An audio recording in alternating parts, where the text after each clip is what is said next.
Bom dia. Parece que o friozinho deu uma trégua, né? Mas ainda está frio. E está uma manhã muito linda, muito gostosa. E uma manhã muito especial para mim, né? Para poder falar de um tema dos temas bíblicos que eu mais amo falar e mais gosto de conversar. E principalmente porque hoje nós estamos encerrando essa série de mensagens, Fé Customizada. Nós fizemos grandes reflexões a respeito disso, nós falamos da forma como nós hoje tentamos customizar tudo, inclusive aquilo que nós cremos, como nós cremos. Nós falamos dessa customização atingindo a nossa transformação pessoal, o nosso coração, como nós somos transformados à nossa maneira. Nós queremos isso ser transformado na nossa vida, mas talvez não aquilo. A customização do compromisso e com que nos comprometemos, quando? A customização do prazer, a parte que falta em mim, aquela busca incessante por algo que me completa, mas do meu jeito, da minha maneira. E hoje, eu queria convidar vocês para pensarmos um pouquinho sobre quais os reflexos que tudo isso tem na nossa comunidade. Se nós estamos, nos dias de hoje, tentando customizar todas as coisas, até mesmo a nossa espiritualidade, isso reflete na nossa comunidade. Isso reflete na minha relação com a comunidade. Eu não sei se você já reparou, mas os homens e mulheres do século XXI, eles anseiam profundamente por conexão. Nós ansiamos por estar conectados com algo, ou com pessoas. Nós queremos fazer parte de algo, pertencer a algo. É algo que nos tire daquele sentimento de vazio, de solidão, e que traga para o coração um sentido coletivo de existência. Nós não queremos viver a vida sem sentido. Nós queremos caminhar a nossa jornada pertencendo a algo que é maior que nós. Mas, muitas vezes, isso acontece inconscientemente, de uma forma confusa. E essa busca desemboca numa solidão do século XXI e relacionamentos muito complicados. Quem não conhece essa figura que se tornou uma das maiores figuras públicas da nossa geração, Mark Zuckerberg. E uma vez, o fundador do Facebook já deixou claro que as pessoas, elas têm uma real necessidade de conexão e que a sua ferramenta, uma rede social, iria colaborar grandemente por isso. Mark chegou a visitar igrejas, organizações sociais em 2017, depois de uma onda de suicídios naquela região americana. Ele queria analisar como eles traziam pessoas para perto e mobilizavam pessoas para o cuidado social. Quando ele entrou em contato com as diversas igrejas na qual ele foi, ele chegou a uma conclusão no seu coração: o Facebook precisa agir como uma igreja.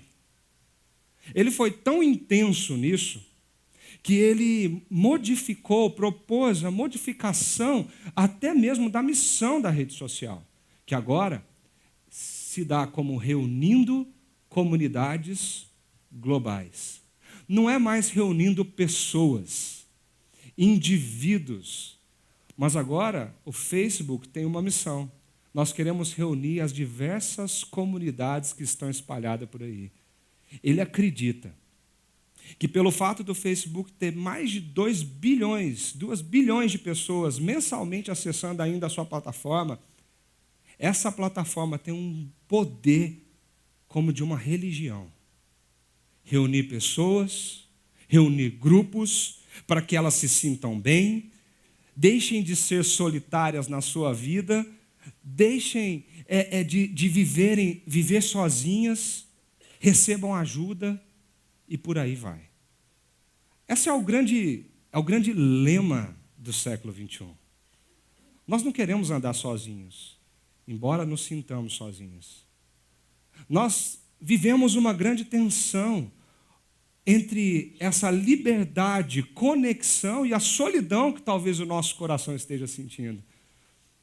Na nossa música, na nossa cultura, Tiago York tenta expressar um pouquinho desse sentimento, dessa tensão, numa música muito bonita dele chamada Liberdade e Solidão. E ele diz assim, a letra dessa música: livre era o que ela mais queria ser, livre para ir e vir e ser o que quiser, quando quiser e se quiser. Mas só o tempo, só para descobrir se a liberdade é solidão. E só o tempo, só para descobrir o que é ser livre. Se já não faz sentido, ou nunca fez, livre para encontrar o motivo outra vez, mais uma vez e de uma vez. Livre para rir do que é ruim, então chorar de feliz. Livre não por acaso. Acaso não condiz, quando condiz com o que se quis. E só o tempo, só para descobrir se a liberdade é solidão. E só o tempo para descobrir o que é viver. Percebam a tensão que existe de alguém que busca essa liberdade, mas ao mesmo tempo se vê sozinho. A necessidade de conexão é tão alta no coração dessa pessoa que ela se vê sozinha mesmo buscando uma liberdade. Sabe por quê? Essa é a história de muitos de nós, dos nossos amigos. Ao mesmo tempo que existe uma grande ânsia por relacionamento, existe um grande anseio dessa liberdade prometida fora do relacionamento. Como assim?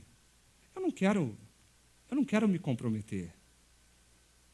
Se eu estiver relacionando com alguém, seja afetivamente, ou seja uma amizade, seja numa relação familiar, parte de mim é do outro.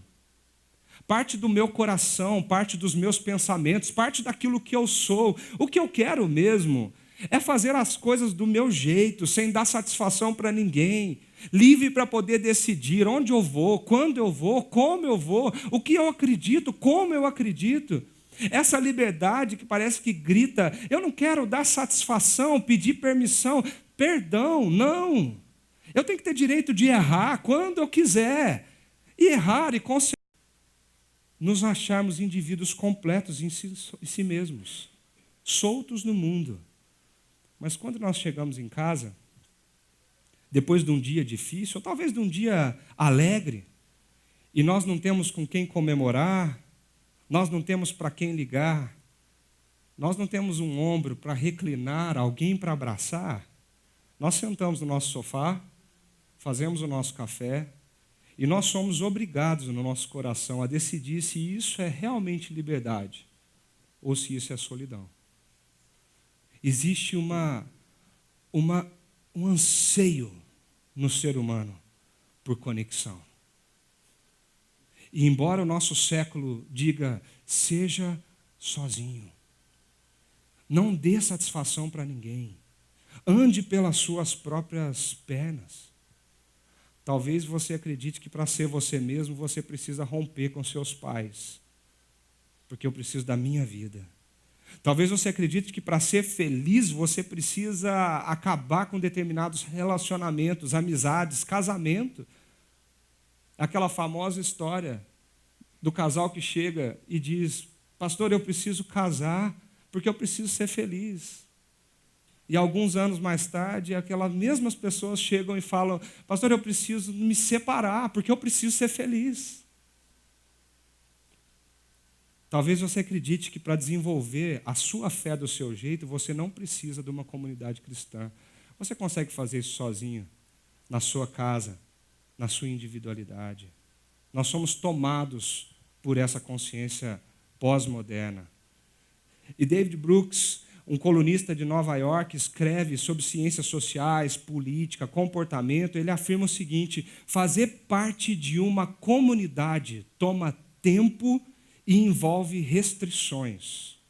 Se esse é o nosso desejo, esse colunista de Nova York fala: fazer parte de alguma comunidade vai tomar o teu tempo. e algumas restrições na sua vida. No entanto, assumir a própria identidade, não. E é por isso que a nossa ênfase, a ênfase da nossa cultura e vida, caminhou do foco na comunidade para o foco na identidade.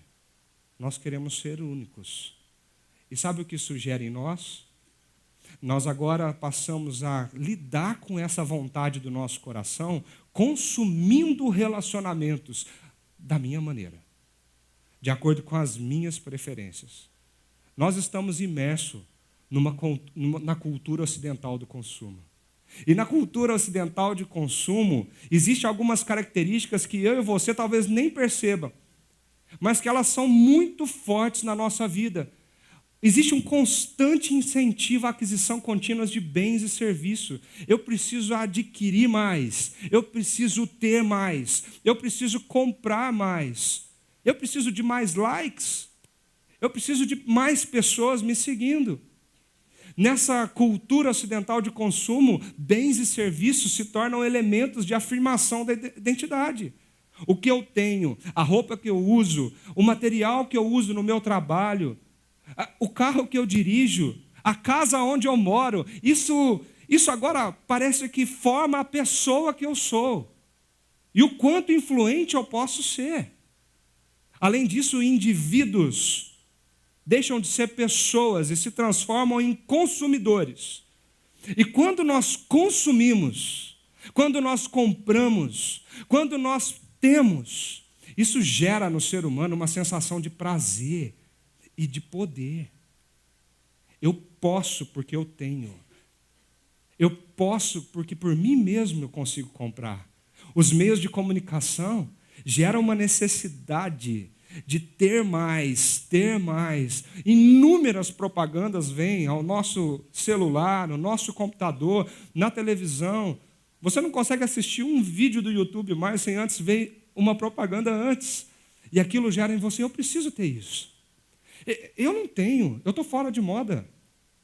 Eu estou inadequado para aquele grupo de amigos. E isso gera algo muito ruim no nosso coração.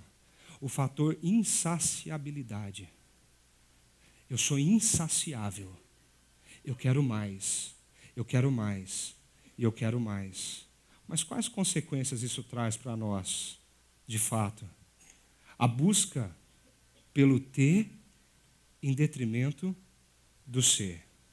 O valor do ser humano hoje é provado pelo que ele tem, não pelo que ele é no coração. Coisas como caráter, moral, coisas como ética têm ficado cada dia mais de escanteio, de lado, porque o que importa é o poder que você tem e as coisas que você possui. Outra característica dessa cultura que nos envolve é que o outro agora se torna matéria-prima de realização pessoal. Eu me relaciono com outra pessoa pelo que ela pode me oferecer, não pela pessoa em si. Então agora as amizades, o casamento, a relação de trabalho e a igreja começa a lidar com o outro como matéria-prima da minha realização. E prova disso é que quando o outro não te satisfaz ou não atende àquilo que o teu coração necessita, o que nós fazemos com ele? Nós descartamos. Porque é somente um produto. Além disso, essa insaciabilidade gera relacionamentos descartáveis. Porque nós não conseguimos ficar conectados a muitas pessoas por muito tempo. Cansa. O nosso coração se desgasta. Parece que quando nós nos conectamos por muito tempo, parte do que nós somos é passado para outra pessoa e aquilo suga as nossas energias e a gente descarta. Simplesmente descarta. E sabe o que acontece hoje? Existe uma aparente individualidade. Eu sou único. Eu sou sozinho. Eu faço o que eu quero. Eu quero ser livre. Mas quando você olha para a sua situação de vida, você se dá conta que você é igual na modinha de todo mundo. Porque você quer ter as coisas que os outros têm. Você quer ser o que os outros são. Você quer possuir a quantidade de riqueza que aquele vizinho tem. Nós lidamos com as pessoas assim. Eu não sei se você abriu o seu Instagram na semana passada ou retrasada. De repente, todo mundo ficou velho. Já não dava para perceber quem era quem no Instagram mais. Porque choveu de foto de gente idosa no Instagram. Foi uma onda que varreu a rede social de um aplicativo onde as pessoas tiravam uma selfie e, de repente, o aplicativo transformava a pessoa há 20, 30 anos depois. Com uma precisão assim que dava... É curioso como eles conseguiam fazer isso. Mas isso viralizou. Famosos, celebridades, e por que não? Duvido que você não fez uma fotinha. Quando você descobriu aquele aplicativo, com certeza falou, deixa eu ver como que eu vou ficar daqui a uns 10, 20 anos. Mas sabe por que eu estou pegando esse exemplo? É porque a gente acha assim, eu sou sozinho, eu faço o que eu quero, do jeito que eu quero, aonde eu quero. Mas quando você menos espera, você está fazendo o que todo mundo está fazendo. Você está comprando o que todo mundo está comprando. Relógio de ponteiro não serve mais. Agora, relógio que presta é o relógio que aperta com o dedo. E você percebe que essa onda viralizou agora? A gente quer uma cultura particular, mas, na verdade, a gente homogeneiza tudo isso. Isso é um reflexo dessa cultura ocidental do consumo. Mas o que isso causa na igreja? Você já parou para pensar nisso? Se isso tudo está sendo causado na nossa vida, o que isso causa na igreja?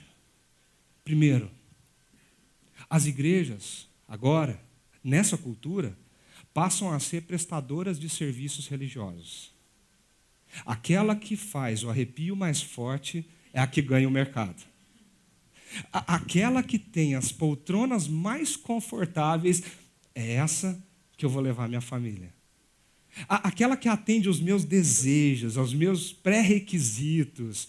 O ar-condicionado é perfeito, a entrada é linda, o estacionamento tem manobrista. E aí a gente começa a colocar as nossas preferências e os nossos desejos. Para não falar na estrutura da reunião. De repente, mas eu gosto mesmo de ficar sentado. Então eu vou numa igreja que eu fique sentado. Não. Se eu não levantar, não puder levantar a mão, se eu não puder gritar, não vale a pena, não é isso que eu quero. E parece que agora, para prestar serviços religiosos, até as igrejas precisam estudar técnicas de marketing, administração, para não perder o cliente. Como que a gente vai postar a melhor foto, da melhor maneira, o melhor vídeo? Porque se a gente perder cliente, a gente morre. As igrejas estão lidando com as pessoas como consumidores. E os consumidores estão lidando com a igreja como uma grande prestadora de serviços, prestadoras de serviços religiosos.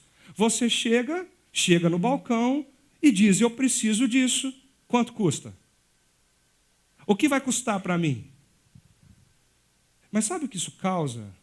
E que isso deveria dar tristeza no nosso coração, mas é a nossa situação atual, que as pessoas lidando com a igreja como consumidores, nós temos um monte de gente querendo que a igreja seja do seu jeito, da sua maneira.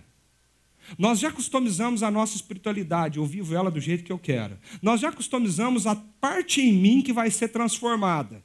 Nós já customizamos o que eu me comprometo ou o que eu não me comprometo. Por que não pegar a comunidade e fazer ela se transformar na comunidade dos meus sonhos? É o que eu quero, na hora que eu quero, quando eu quero. É ou não é assim? Hora ou outra nós paramos e conversamos com alguma pessoa que quando ela fala algo, você fala assim, eu estou vendo uma tesourinha, uma linha, uma agulha na mão e dizendo, deixa eu costurar a igreja do jeito que eu quero. Tinha algo muito parecido assim, um cenário muito parecido assim na cidade de Corinto. A gente já falou muito dessa cidade de Corinto nas últimas mensagens. Não dessa série, mas desde o início do ano. A cidade de Corinto, para lembrar você, é uma cidade muito importante do primeiro século. ela ficava muito próxima à capital intelectual do mundo, Atenas. Era de lá que saíam os grandes filósofos, os grandes pensadores. Era uma metrópole, uma cidade portuária, onde cargas chegavam e cargas saíam. Ou seja, era uma cidade que vivia do comércio. E por isso, muitas pessoas chegavam e muitas pessoas saíam. O que gerava isso naquela sociedade? Um grande intercâmbio cultural. De repente, pessoas do mundo todo chegavam naquele lugar. E quando chega pessoas, pessoas trazem culturas. O jeito de adorar, o jeito de se relacionar, o jeito de falar, o jeito de comer. Aquela cidade era uma mistura de culturas. Quando temos muitas culturas, sabe o que acontece com o povo? Cada um acha que a sua é melhor. E cada um quer viver a sua maneira e achar que isso basta. Esse talvez seria o comecinho de um sentimento individualista do século I, onde a minha cultura é a melhor que a tua. Vários templos existiam naquela cidade. Os cultos eram com sacrifícios de animais e até orgias sexuais, onde prostitutas daqueles templos ficavam à disposição da adoração naqueles locais. Isso levava Corinto a uma cultura promíscua. E nada relativo ao nome, mas tinha um ditado naquela época, que quando uma pessoa vivia assim, ela estava corintianizada.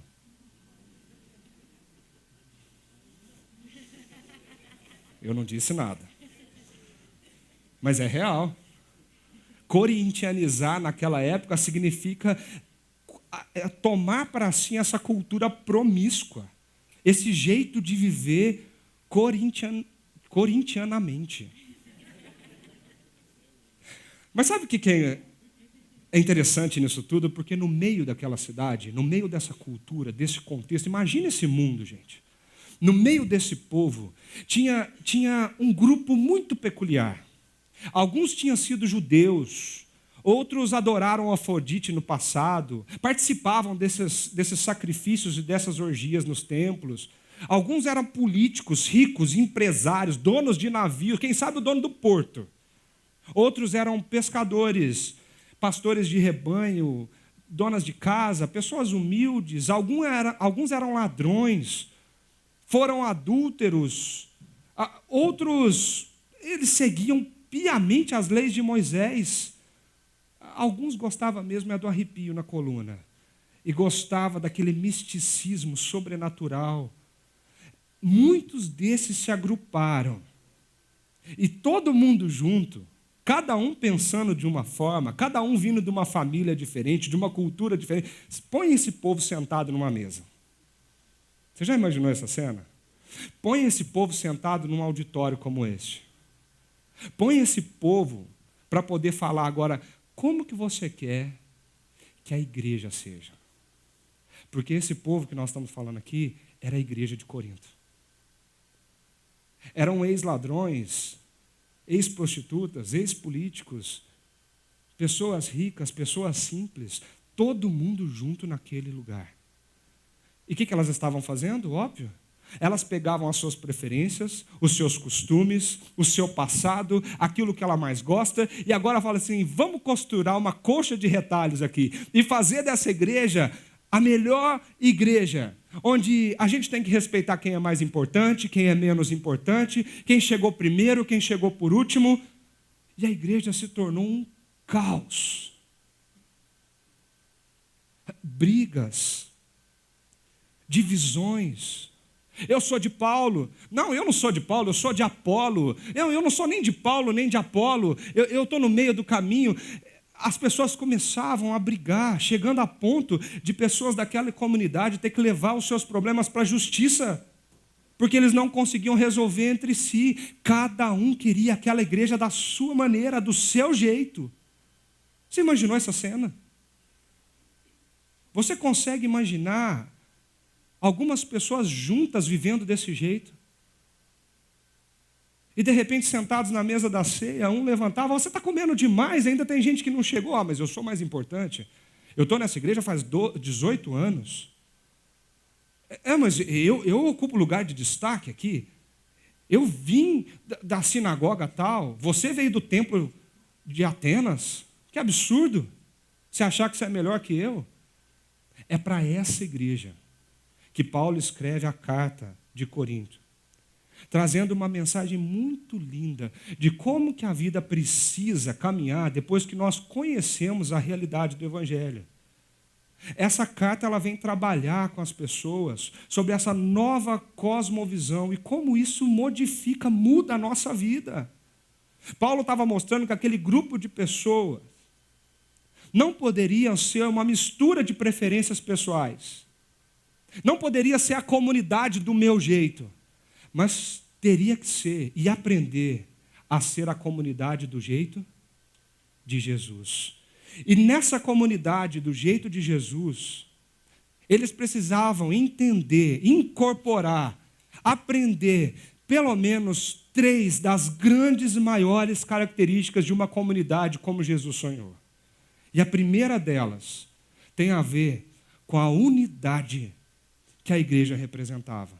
Nessa carta, Paulo fala o seguinte: a comunidade do jeito de Jesus é uma comunidade de unidade. Olha só o que o texto de 1 Coríntios, capítulo 12, tem a nos ensinar sobre tudo isso. Ora, assim como o corpo é uma unidade, embora tenham muitos membros, e todos os membros, mesmo sendo muitos, formam um só corpo, assim também com respeito a Cristo. Pois em um só corpo, todos nós fomos batizados em um único Espírito, quer judeus, quer gregos, quer escravos, quer livres, e a todos nós foi dado beber de um único Espírito. Paulo está dizendo, assim como o corpo é uma unidade, assim também com respeito a Cristo. Quando você pensa em unidade, o que vem na tua mente? Quando você pensa nessa palavra, unidade, a gente tem unidade de medida, a gente tem unidade quando a gente olha algo complexo e vê tão bem encaixado, tão bem formado, tão bem construído, e que você olha para aquilo e fala, nossa, aquilo lá é uma unidade tão bem formada. Mas o que vem na tua mente quando você pensa sobre isso? Aqui Paulo usa uma figura muito clássica da época. Nós estamos falando do primeiro século, Atenas borbulhava a filosofia. E nós estamos falando da filosofia grega. Era muito comum o discurso filosófico, social daquela época, usar a figura que Paulo usou para poder falar da sociedade. Hora ou outra você via um filósofo, ou até um político da época, em público, dizendo que a sociedade é como um corpo. E eles usavam a figura do corpo humano para poder descrever o que seria essa reunião de partes formando um só. Então Paulo não está trazendo, ele não está inventando a roda. Ele pegou uma figura usada na cultura, ele traz para aquela igreja e fala o seguinte: vocês precisam entender que o corpo é uma unidade, que o corpo é um só. E se nós ouvimos isso na cultura tantas vezes, ele chama a nossa atenção para o seguinte: assim também é com respeito a Cristo. Paulo está falando, a igreja também é assim. Nós precisamos entender que a igreja é um corpo. Nós não podemos viver na expectativa ou na perspectiva do individualismo e das nossas preferências pessoais. Mas Paulo está tentando suscitar no coração daquele povo que cada parte desse corpo possui a mesma essência. Nós temos um corpo complexo, cheio de órgãos, partes únicas, específicas, muito peculiares. Mas corta a tua mão, joga ela ali no canto.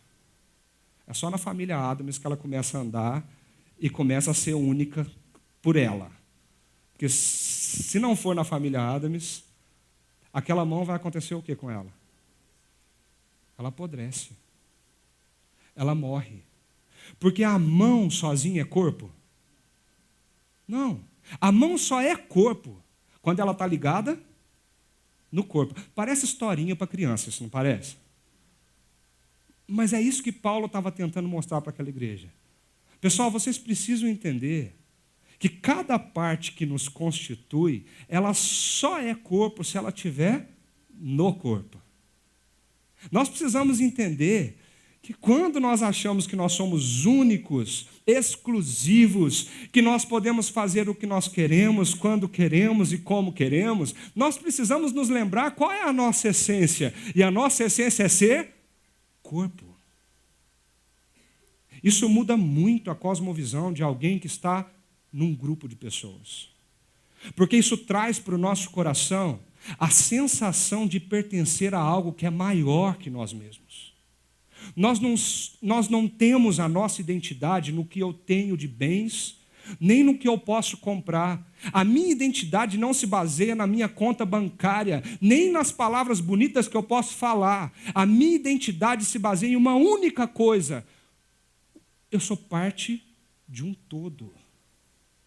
Eu sou parte de algo que é muito maior do que eu. Cada parte é parte de uma mesma essência. Olha o que Paulo fala, tão bonito.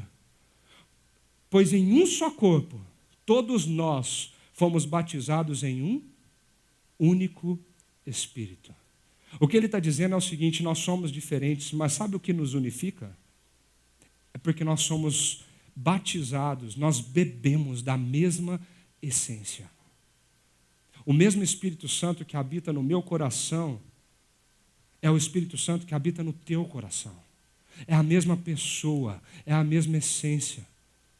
Nós cremos que quando nós entendemos o Evangelho de Jesus, nós entendemos o que Ele fez naquela cruz, nós entendemos que Ele morreu pelos nossos pecados e não pelos dele, porque Ele não tinha pecado. Quando nós entendemos que a partir disso, da morte e ressurreição de Jesus, todas as coisas na minha vida foi transformada e eu passo a viver uma cosmovisão, uma vida totalmente diferente. Passa a habitar no meu coração o Espírito Santo. E dentro de mim, assim como dentro de você, nós somos parte de algo que é muito maior que nós. E sabe o que nós fazemos? Nós olhamos para a nossa igreja, Chácara Primavera, e nós falamos assim: a nossa igreja é melhor que as outras. Nós fazemos melhor. Nós construímos melhor. Nós temos isso que é melhor que o outro. E a gente olha para a igreja vizinha e fala assim: nós somos melhores que vocês.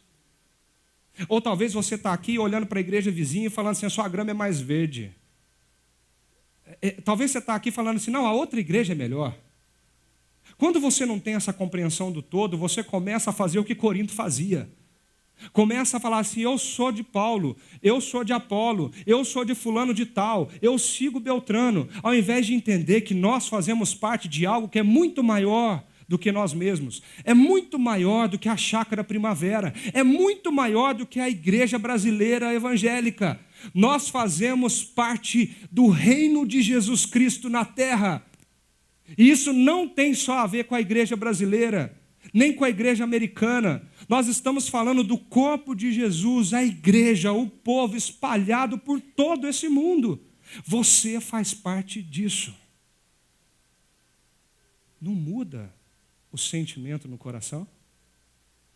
De saber que quando nós estamos aqui reunidos, nós somos uma pequena parte de tudo que Deus está fazendo nessa terra.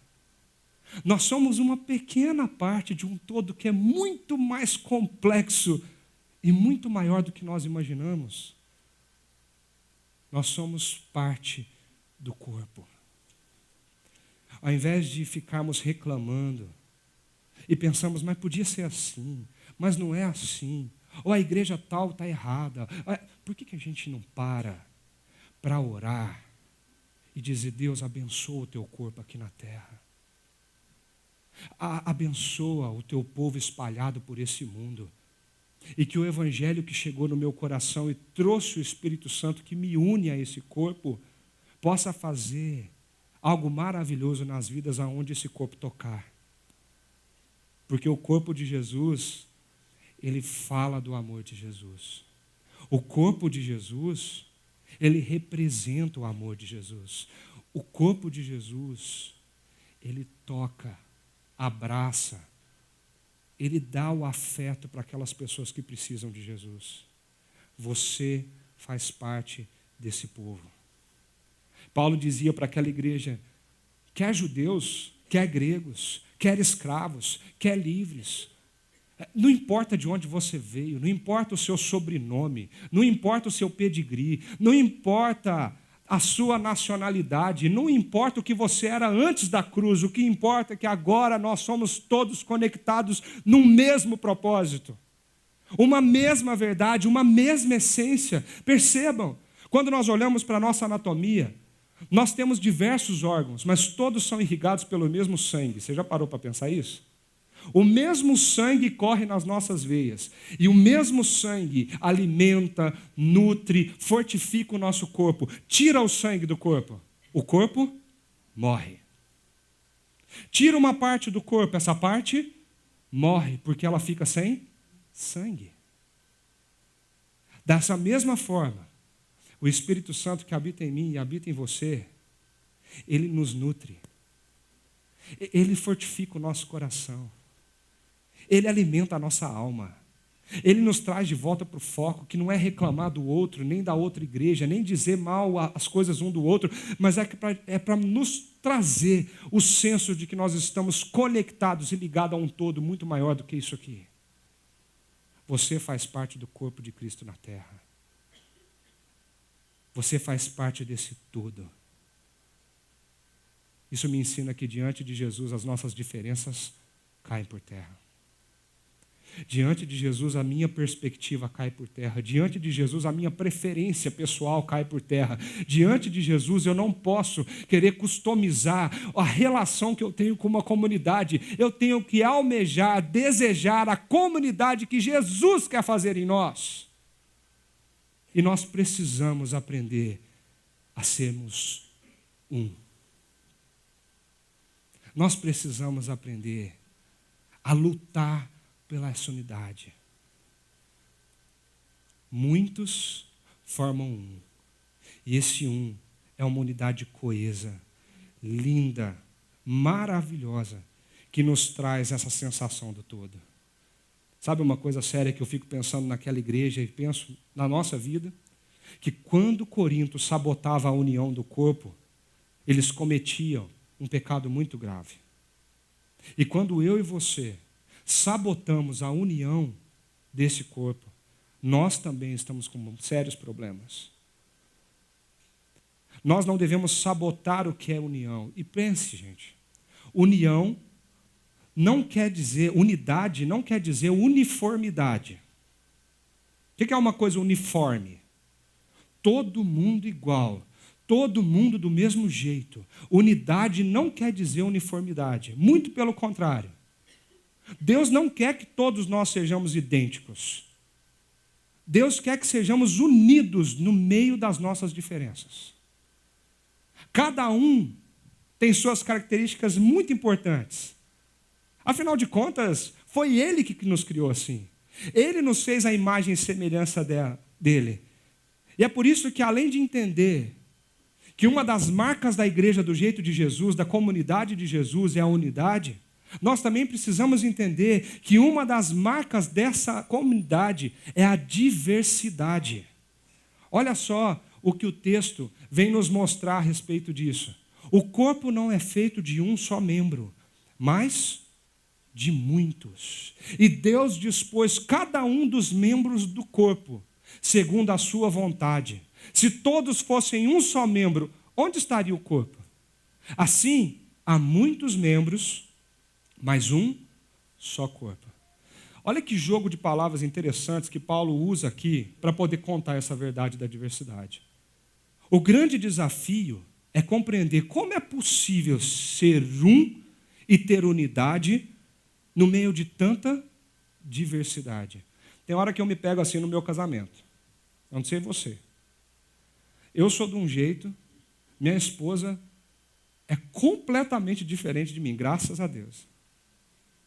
Se ela fosse igual a mim, não daria certo de jeito nenhum. Com Jesus dava. Mas eu fico pensando, nossa, como nós somos diferentes. Como ela tem características dela que são opostas às características que eu tenho. E ela diz assim, ela brinca comigo e fala que eu enganei ela.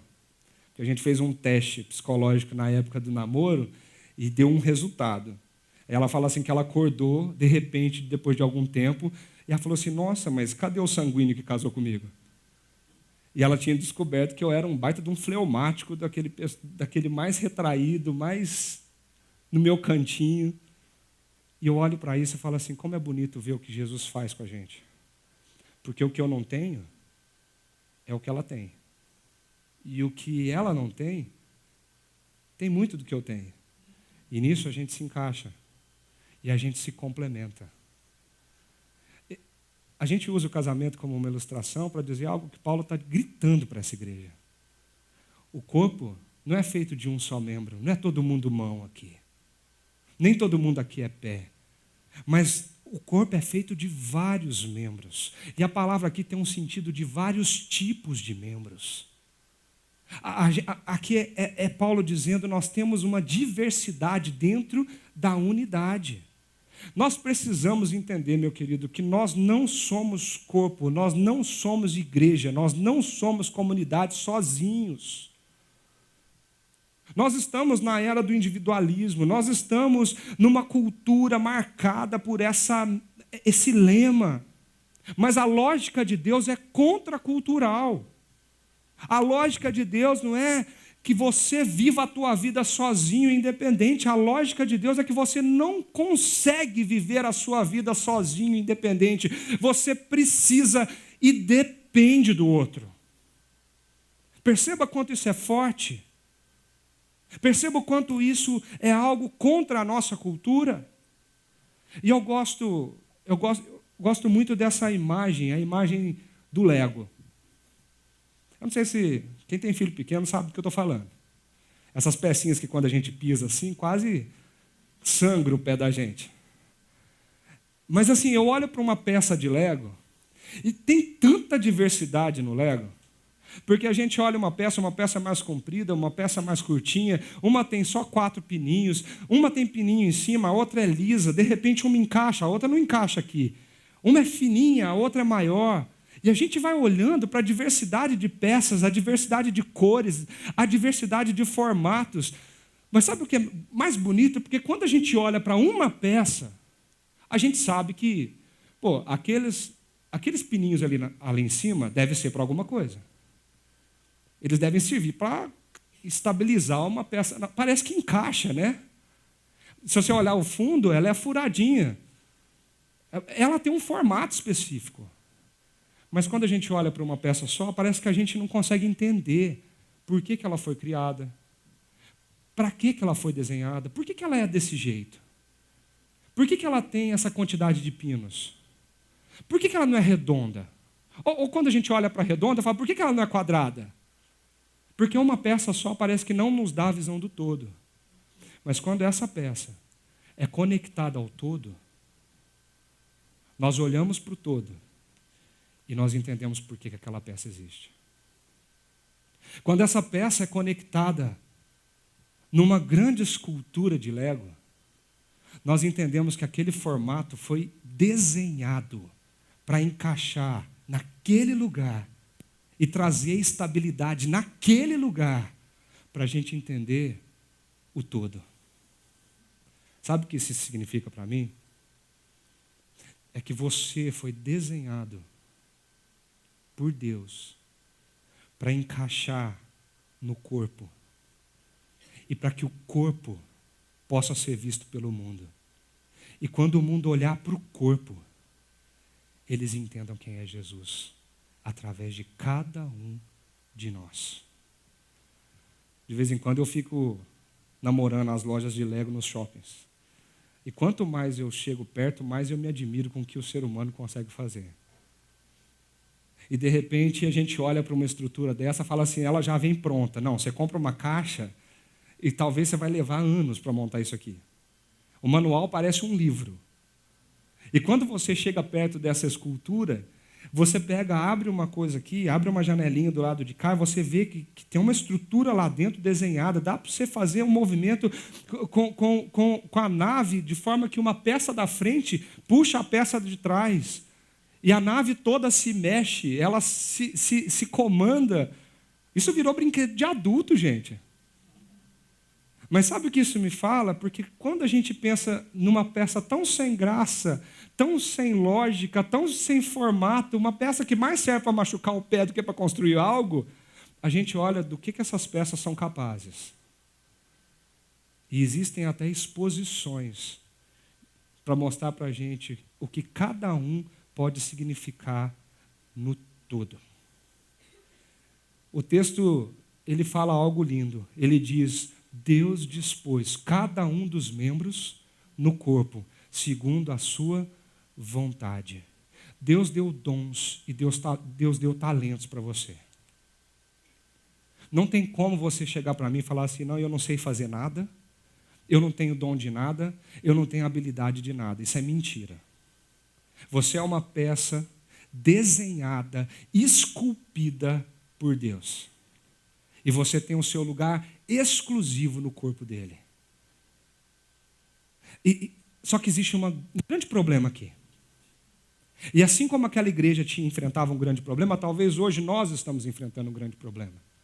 Existe uma má compreensão da minha função no corpo. Existe uma má compreensão do que eu sou e do que eu faço no corpo. Olha o que o texto fala: se o pé disser, porque eu não sou mão, não pertenço ao corpo, nem por isso deixa de fazer parte do corpo, Paulo está falando para aquele povo. E se o ouvido disser, porque eu não sou olho, eu não pertenço ao corpo, nem por isso deixa de fazer parte do corpo. Se todo o corpo fosse olho, onde estaria a audição? Se todo o corpo fosse ouvido, onde estaria o olfato?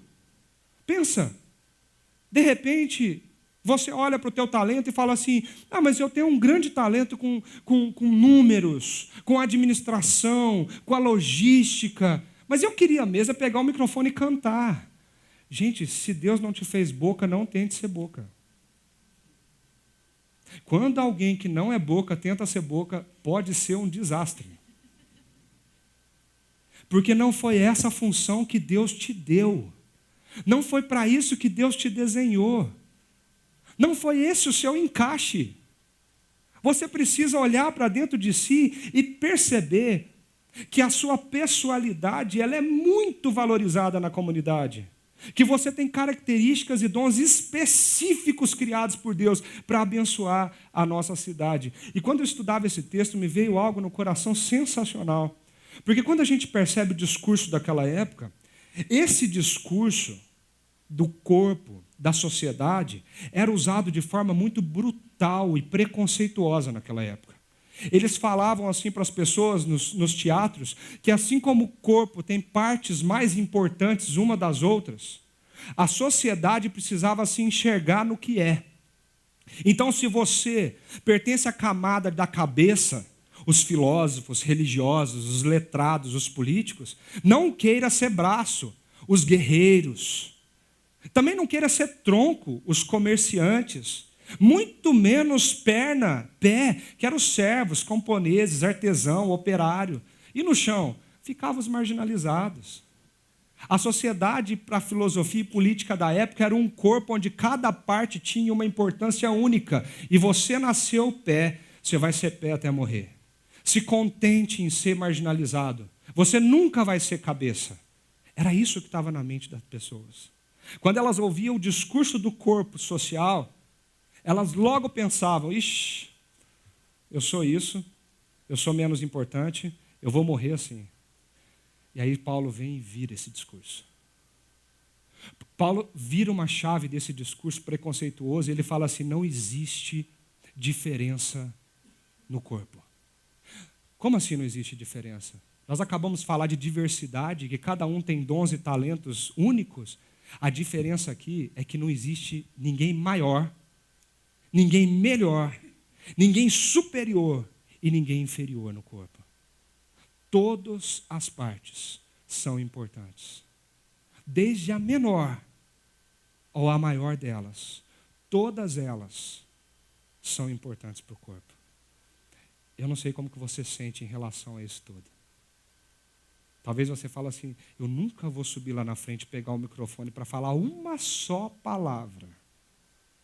Uma vez uma pessoa falou assim, pastor, quando o senhor for no grupo pequeno, não me pede para orar. Por favor. Eu oro todo dia na minha casa, quietinha na minha cama, mas não me pede para fazer isso perto das pessoas, não, por favor. Mas dentro dela, ela sentia assim, nossa, porque eu não consigo orar em público, eu sou menor que as pessoas. Eu não sou igual a elas. Talvez você se sinta assim aqui. E eu queria reforçar que no meio dessa diversidade, Paulo foi enfático em dizer que nós somos parte do todo. E nós temos a mesma importância do todo. E sabe como que ele conclui isso? Como que ele prova isso no seu discurso?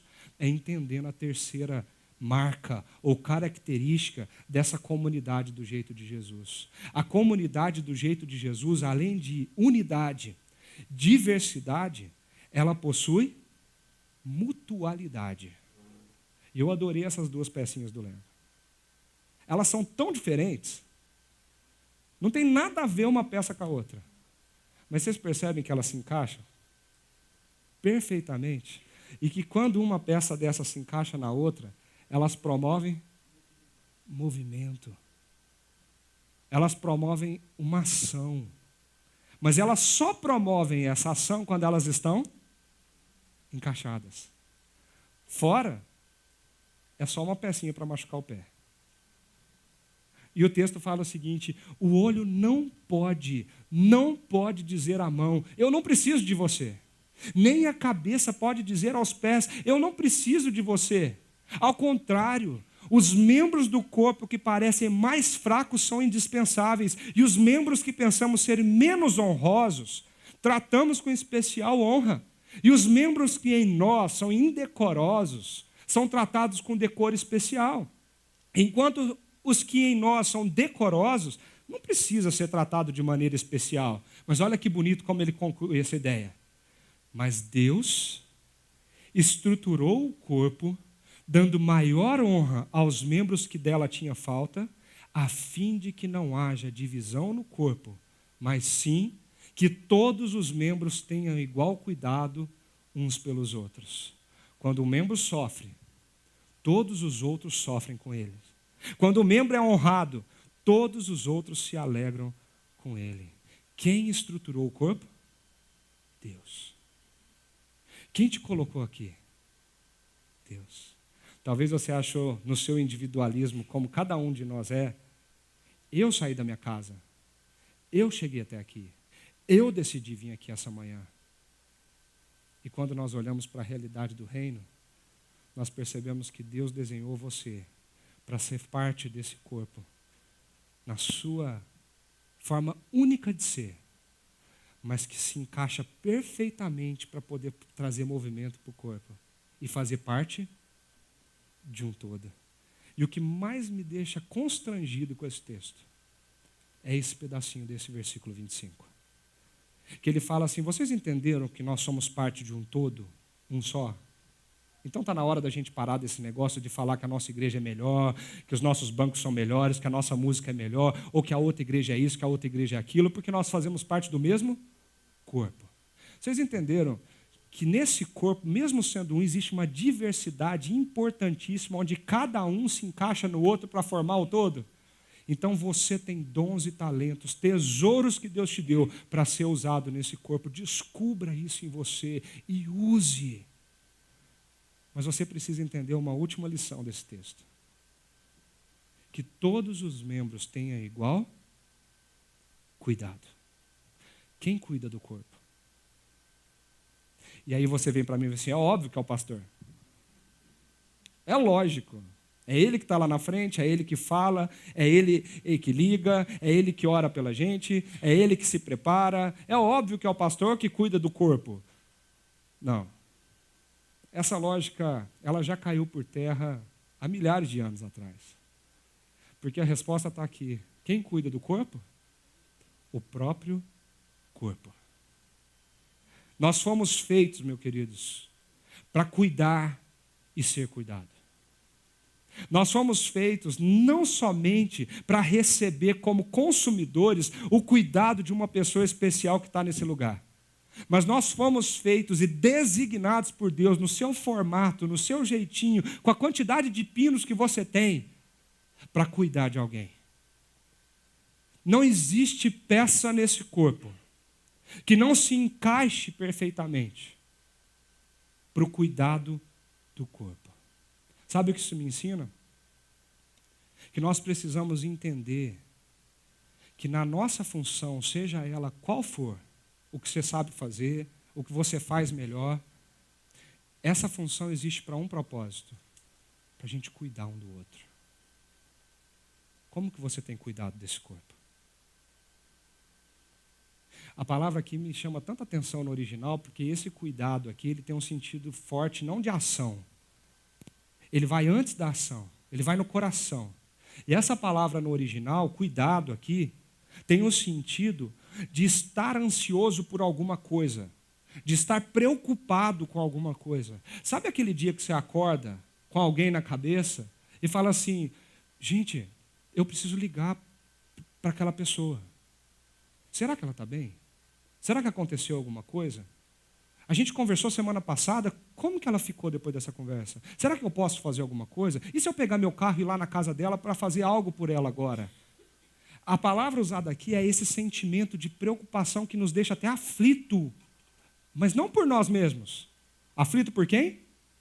Pelo outro. Você já viveu isso? É isso que é cuidar. Quando você está na sua casa e você ora para alguém, você está cuidando dessa pessoa. Um grande teólogo disse que a maior prova de amor para alguém é quando você dedica seu tempo para orar por ela. E quando você sai da sua casa e vai até ela. Eu queria concluir essa mensagem com essa reflexão. Você consegue entender que nós somos parte de algo que é muito maior do que nós? Não são essas 4 paredes que nos definem. O que nos define é o que Jesus é para cada um de nós e para nós como corpo. Eu gostaria que a gente pensasse essa manhã que, embora nós somos uma unidade, o corpo de Jesus, como a Bíblia nos chama, nós somos diversos, mas não para colocar as nossas preferências pessoais aqui, para nós servirmos uns aos outros, para nós nos darmos uns para os outros, para nós encaixarmos no lugar certo, porque Deus te desenhou para isso. E eu queria que a gente pensasse que o corpo cuida do corpo. Se tem algum sofrendo, todos sofrem. Se tem algum alegre ou honrado, todos se alegram. Como que você tem cuidado desse corpo aqui? Como que você tem usado os seus dons, as suas habilidades para cuidar desse corpo? Eu queria chamar você para refletir sobre isso, respondendo 3 perguntas no seu coração. Primeira delas, como que você se sente, de verdade, ao olhar para essa comunidade? Como que o teu coração está quando você olha para o jeito que as cadeiras ficam, para o jeito que o telão acende, pelas músicas que nós cantamos? Como que você se sente? Você se sente isso? Tudo isso aqui faz parte de algo que é muito maior do que o nome Comunidade Chácara Primavera?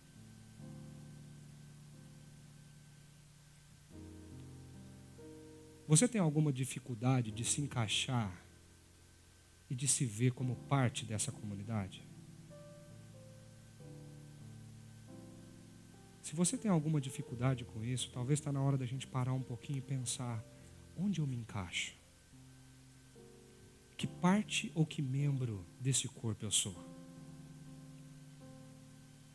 E por fim, Quais são as suas habilidades? O que você sabe fazer tão bem, que só você sabe fazer do jeito que você faz? E olha que eu tenho conversado com um monte de gente. E cada uma que eu converso me deixa mais alegre, porque a gente vê que tem coisas no outro que ele faz tão bem, mas tão bem que é só ele que sabe fazer isso. Se eu pegar para fazer aquilo, é um desastre. Mas o que você faz? O que você foi habilitado a fazer? Mas pense, mais sério que isso. Como você tem usado isso para cuidar de alguém? Nós vimos um vídeo lindo do Amaury e da Laura. Eu me emociono toda vez que eu penso nessa história. Porque o que o Amaury e a Laura fazem é entender que eles possuem habilidades e dons e que eles podem abdicar da sua vida, do seu conforto, do seu espacinho, do seu sofá gostoso. Eles podem abdicar de muitas coisas deles para acolher uma criança na casa deles, correndo o risco de se apaixonar tanto por aquele pequenininho, mas sabendo que o que eles estão fazendo é para cuidar delas. Mesmo que parte deles tenha que sair e ir com elas. Nunca mais essa parte vai voltar a ser deles. E o Maria sabe do que eu estou falando. A Laura sabe do que eu estou falando. Mas abrir mão disso para cuidar do outro é você ser quem Deus te criou para ser. Como você tem cuidado dessas pessoas lindas que estão sentadas aqui? O que você pode fazer para cuidar dessa pessoa que está perto de você? O que você pode fazer para cuidar das pessoas que trabalham com você? O que você pode fazer para cuidar melhor do seu pai, da sua mãe, cuidar melhor do seu irmão? O que você tem feito por isso? Nós vamos cantar uma música linda, que tem uma letra maravilhosa. E eu queria que você aproveitasse esse momento dessa música para fazer essa oração, mesmo que você não a saiba cantar. Essa música fala assim: sobre nós e através de nós, seja feita a tua vontade. Nos ensine a te imitar por aqui e em toda parte. Nossos pés, bocas e mãos, nossas mentes e coração, tudo em ti e para ti. E ela termina falando assim: que as nossas obras mostrem o mover da tua mão, como o sal que dá sabor e a luz que brilha e aponta para o teu amor. Faça desse momento um momento de oração, diante dessa canção tão linda.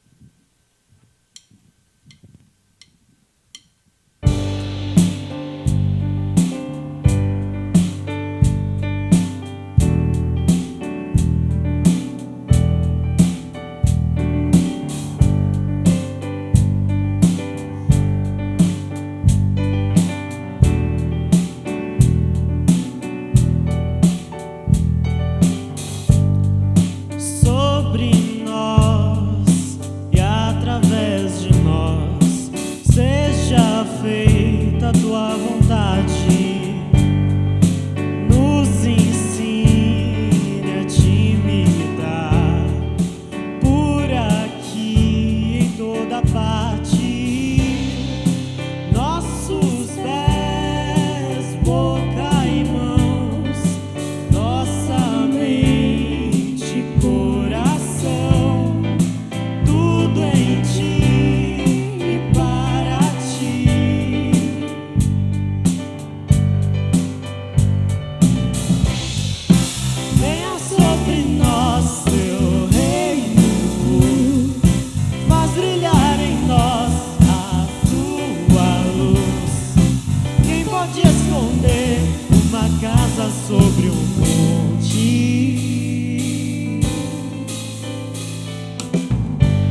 nossas obras mostrem o mover da tua mão.